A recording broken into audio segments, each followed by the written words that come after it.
بسم الله الرحمن الرحيم قل أعوذ برب الناس ملك الناس إله الناس من شر الوسواس الخناس الذي يوسوس في صدور الناس من الجنة والناس. Bismillahirrahmanirrahim. Hai, Assalamualaikum. Welcome back to Cengkeh Channel. Terima kasih korang kerana sentiasa support untuk akak bercerita. Hari ni akak nak ceritakan satu kisah seram, di mana kisah seram ni akak petik dari blog. Kisah ni bertajuk Di Acah Gadis Cilik Penjaga Kubur. Apa yang berlaku sebenarnya? Jom bersama dengan akak. Tapi sebelum tu, semoga kita semua dipermudahkan segala urusan, dilimpah ruahkan rezeki dan diberikan kesihatan yang baik, insya-Allah. Amin ya rabbal alamin. Jom.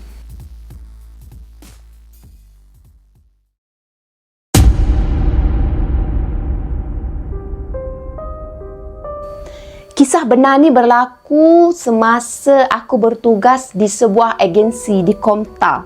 Akak gelarkan aku ini sebagai Fuad. Komta Pulau Pinang lah kan.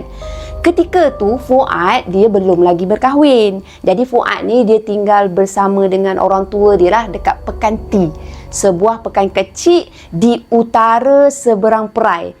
Sepanjang bertugas di Komta, setiap hari Fuad dia akan berulang-alik menaiki kereta dari rumah orang tua dia di Pekan T ke tempat kerja dia dekat Komta, yang biasanya memakan masa perjalanan lebih lah dari sejam. Setiap bulan Disember, Pesta Pulau Pinang diadakan di Sungai Nibong yang terletak kira-kira 8 km dari ofis Fuad ni. Agensi mereka adalah antara agensi yang mengambil bahagian dalam Pesta Pulau Pinang yang berlangsung setiap malam sepanjang bulan Disember tersebut.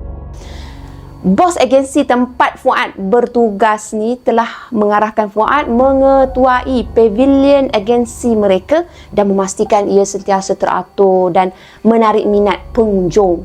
Begitulah setiap hari rutin kerja Fuad ni sepanjang bulan Disember tu. Bangun pukul 5 pagi, bersiap, sarapan dan kemudian bergerak dari Pekan T ke Komta. Lepas kerja ofis selesai, sebelah petang, Fuad terus bergegas ke tapak Pesta Pulau Pinang dekat Sungai Nibong pula untuk bertugas hingga pukul 12 malam. Lepas pavilion tu ditutup kira-kira pukul 12.30 malam, barulah Fuad ni bergerak balik ke rumah dia di Pekan T. Macam tu lah. Biasanya Fuad dia sampai ke rumah orang tua dia dekat Pekan T tu kira-kira pukul 1.30 pagi. Paling awal pukul 2 pagi barulah dia boleh tidur. Dan esoknya pukul 5 pagi pula dia dah bangun, bersiap nak pergi kerja pula. Memang rutin dia sangat memenatkan kalau kita dengar. Suatu hari macam biasalah, pukul 12.30 malam barulah Fuad ni meninggalkan pavilion agensi mereka tu dekat tapak Pesta Pulau Pinang untuk dia balik ke rumah dia dekat Pekan T. Masuk je dalam kereta, enjin dihidupkan dan Fuad terus memecut menaiki jambatan Pulau Pinang untuk balik ke Pekan T tersebut. Dari jambatan Pulau Pinang, Fuad dia mempunyai beberapa pilihan lah jalan untuk balik ke rumah dia. Kadang-kadang Fuad dia akan ambil jalan Sungai Dua, tapi malam tu Fuad balik ke rumah dia ikut jalan Kubang Semang Penanti. Masa melalui kawasan perkuburan Cina Penanti, tiba-tiba lampu kereta Fuad ni menyuluh sesuatu dekat hadapan kereta dia. Bentuknya seperti sebuah bongkah putih yang bertenggek atas busut di pinggir jalan. Tahu? Masa tu dada Fuad mula rasa tuk-tak berdebar lah. Itu bukan malam pertama tau. Dalam lingkungan pukul 1 pagi, Fuad melalui kawasan perkuburan Cina tu. Sejak bertugas di Pesta Pulau Pinang, jalan Kubang Semang Penanti tu adalah antara jalan kegemaran dia untuk balik ke rumah pada waktu-waktu sebegitu. Sebab jarak perjalanan dia tu yang lebih singkat dari jalan yang lain. Jadi dia boleh save time lah kan. Tapi itulah kali pertama Fuad ni terlihat ada objek pelik di atas kawasan kubur dan pinggir jalan tu.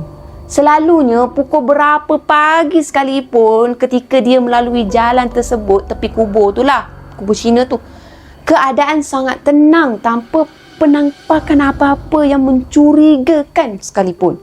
Dalam jarak 20 meter menghampiri objek tersebut, tapi hari tu jugalah dia diuji. Dalam jarak 20 meter menghampiri objek menyerupai bongkah putih tu, tiba-tiba objek tu menggelusur. Turun dari busuk yang dia stay, dia duduk tadi kan. Syung, dia turun.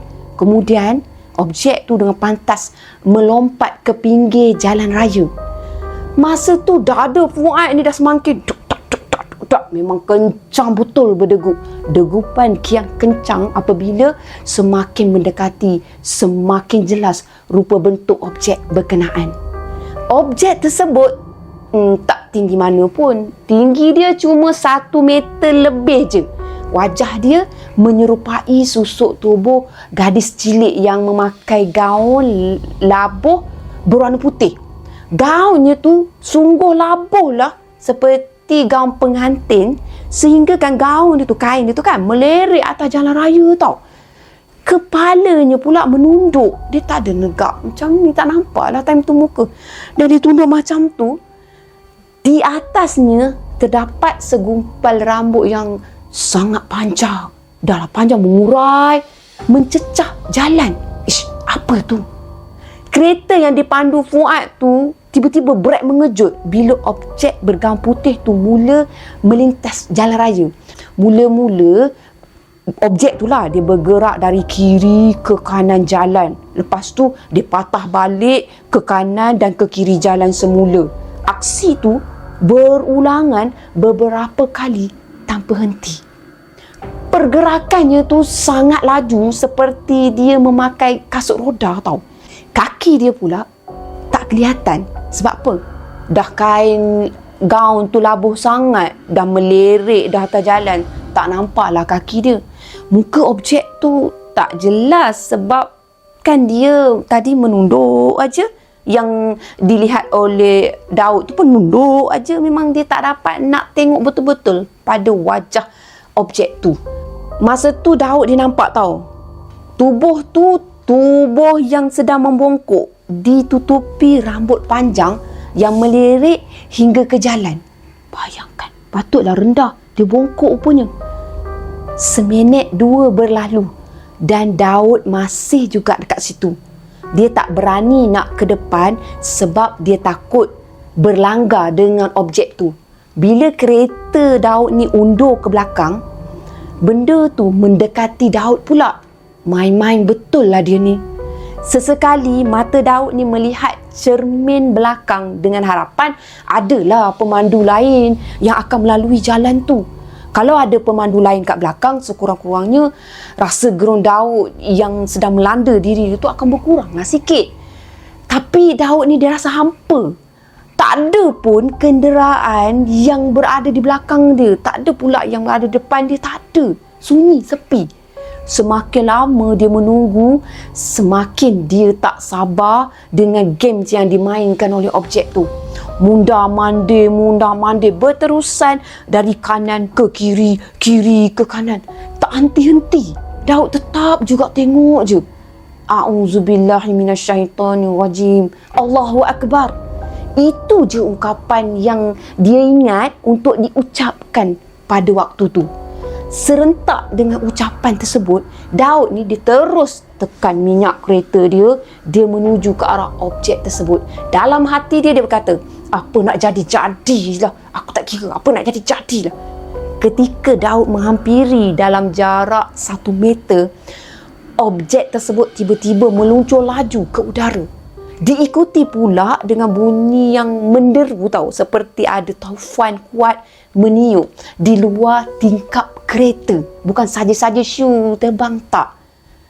Daud dia terus tekan minyak, dia gerakkan kereta ke depan. Masa tu mata dia dah tak berani dah nak toleh ke kiri ke kanan jalan, memang dah tak berani. Dia juga tak berani dah nak toleh ke atas. Cermin belakang kereta dia tolak ke atas supaya mata dia tak nampak apa-apa objek dekat belakang. Kalau tak, mesti dia nak pandang. Tolak tu senang, settle. Daud dia cuma fokus pada pemanduan dia, depan saja, drive depan saja. Dalam hati dia cuma berkata, kalau tiba-tiba objek tu terjun dekat depan dia, dia nak tawakal je untuk langgarkan je objek tu. Apa nak jadi, jadilah. Sebab tu dia sebut tadi, apa nak jadi, jadilah. Mujur juga objek tu taklah mengganggu perjalanan Daud lagi selepas tu. Bila dah sampai dekat dengan pekan T, barulah cermin belakang kereta tu Daud tolak ke kedudukan normal. Daud dia perhatikan ke arah cermin pandang belakang dan Alhamdulillah dah tak ada apa-apa lembaga pelik dah yang mengekori dia. Objek tadi memang dah tak ikut dia lah. Sesampainya Daud kat rumah, Daud dia matikanlah enjin kereta. Itu mestilah kan. Lepas tu masa dia menghampiri daun pintu, tiba-tiba bulu roma Daud ni menegak. Bulu tengkuk dia, ada bulu ke tengkuk? Bulu tengkuk dia berkuang macam tu lah. Tiba-tiba rasa macam meremang semacam je. Hairan juga Daud. Masa objek putih tadi melintas tak henti dekat depan dia, walaupun ada ketakutan yang luar biasa, tapi bulu roma dia tak langsung meremang tau. Sekarang dalam keadaan yang dah selamat lah kononnya untuk masuk dalam rumah, tiba-tiba pula meremang pula jadinya. Daud dia masuk dalam rumah dan dia pun sempat menjeling ke jarum jam. Dah pukul 1:30 pagi rupanya. Ibu, ayah dengan adik-adik Daud semuanya dah tidur. Hanya ruang tamu dengan dapur sahaja yang lampunya masih menyala masa tu. Sebelum Daud masuk tidur, Daud dia pergi dapur dulu. Dia nak ambilkan segelas air. Lepas tu dia masukkanlah air tu dalam gelas dan diletakkanlah atas meja dapur dia. Kemudian Daud dia pergilah ke bilik air. Masa dia keluar dari bilik air untuk dia pergi tegukkan air dalam gelas tadi kan, atas meja tu, Daud terkejut bukan main tau. Gelas yang dia letakkan dekat atas meja dah tertiarap. Meja basah, air dah bercucuran melimpah ke lantai. Hairan juga Daud ni. Siapalah yang meniarapkan gelas dia dan tumpahkan air dia dekat atas meja tadi? Siapa? Orang dalam rumah ni semuanya dah tidur dah semua. Rumah dia lah. Yang belum tidur cuma kucing peliharaan mereka yang asyik mengiau kat ruang tamu. Masa Daud cuba nak pegangkan gelas yang tertiarap atas meja tu, Daud hampir menjerit tau. Apabila gelas tu tiba-tiba terlompat-lompat dekat atas meja. Dia bergerak sendirilah. Daud dia cuba pegangkan gelas tu dan dia cuba hentikan pergerakan gelas tu. Tapi tangan dia terasa macam ditempis orang. Ditempis oleh seseorang. Mata dia mulalah liar tau memerhatikan ruang dapur seluas kira-kira 7 meter kali 7 meter tu. Tapi dia tak nampak sesiapa pun kat situ. Habis siapa yang tempiskan tangan aku tadi? Dia fikir macam tu lah. Tiba-tiba mata dia terpaling ke arah rak pinggan mangkuk berhampiran dengan meja makan. Cawan-cawan yang berada ke atas rak yang paling atas tu kelihatan bergoncang tau, dan juga berkisiran sesama sendiri, mengeluarkan satu bunyi bising. Bila kaca-kaca tu berlanggaran kan, bising ni tak tahulah macam mana bising, tapi macam tu lah. Walaupun ada gerakan kuat berlanggar sesama sendiri, yang anehnya semua cawan-cawan tu tak ada pun yang jatuh ke lantai. Memang tak ada. Pelik lah. Jemunya tadi ada gangguan dekat atas jalan raya, sekarang gangguan dekat dalam rumah pula. Entah permainan apalah yang makhluk-makhluk ni sedang mainkan, bisik hati Daud. Orang nak kerja lah esok, kata Daud dengan nada lembut je, tapi cukup jelas lah. Dah, jangan duk kacau aku lagi lah. Hang dengan aku sama je. kita sama-sama makhluk Allah. Hang pilah balik rumah hang. Aku tak kacau hang. Jadi hang janganlah kacau aku. Balik ya. Lembut je. Sapaan Daud. Mata Daud, dia menatap ke arah cawan-cawan atas rak tu. Rasa macam agak kecewa lah sebab cawan-cawan tu masih bergoncangan. Berlanggaran sesama sendiri di atas rak tu. Dia dah habis lembut dah cakap. Ikut suka hang lah. Daud bersuara lagi dengan nada yang lembut. Orang suruh balik, hang masih nak main-main kat sini. Aku dah nak tidur ni. Mainlah hang sorang-sorang dekat situ. Sampai hang puas. Kemudian Daud dia ke bilik air. Daud dia ambil wuduk, dia nak solat sunat sebelum dia tidur. Alhamdulillah. Semasa dia keluar ke dapur, dia nampak cawan-cawan tu dah okeylah cawan-cawan ni. Dah kembali aman tau. Dalam keadaan kedudukan asal. Apa yang dia nampak tadi? Dah tak ada lagi goncangan sana sini, tak ada lagi bunyi cawan-cawan tu berlanggar sesama sendiri. Dah okey. Entiti yang Daud tak pasti apa namanya yang menggerakkan cawan-cawan tadi, mungkin dah pergi kot. Mungkin dia dah jemu dah sebab permainan je tu dah tak dilayan oleh Daud. Mungkin mereka makhluk yang terperangkap dalam dunianya yang sepi tanpa hiburan. Tu fikir Daud lah. Lepas tu mereka keluarlah pergi cari hiburan dengan menjadikan manusia sebagai bahan permainan je. Mereka akan kecewa lah dan cepat pergi kalau permainannya tu tak dilayan. Entah betul taklah.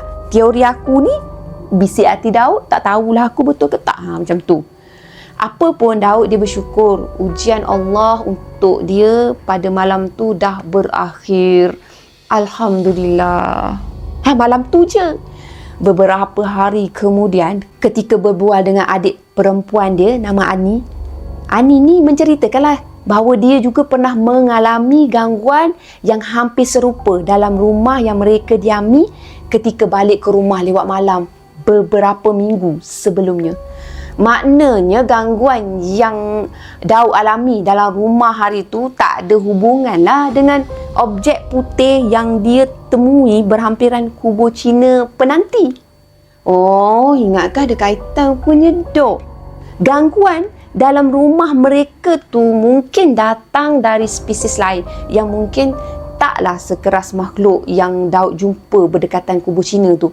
Sekurang-kurangnya spesies yang berada dalam rumah mereka tu masih boleh dipujuk dan masih lagi boleh dengar kata. Sebab itulah dia keluar kot dari rumah tu. Macam itulah untuk kisah Daud.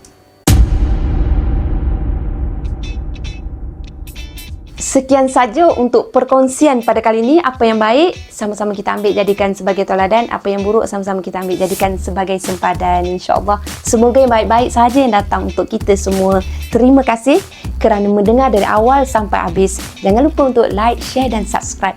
Bye. Assalamualaikum. Bye.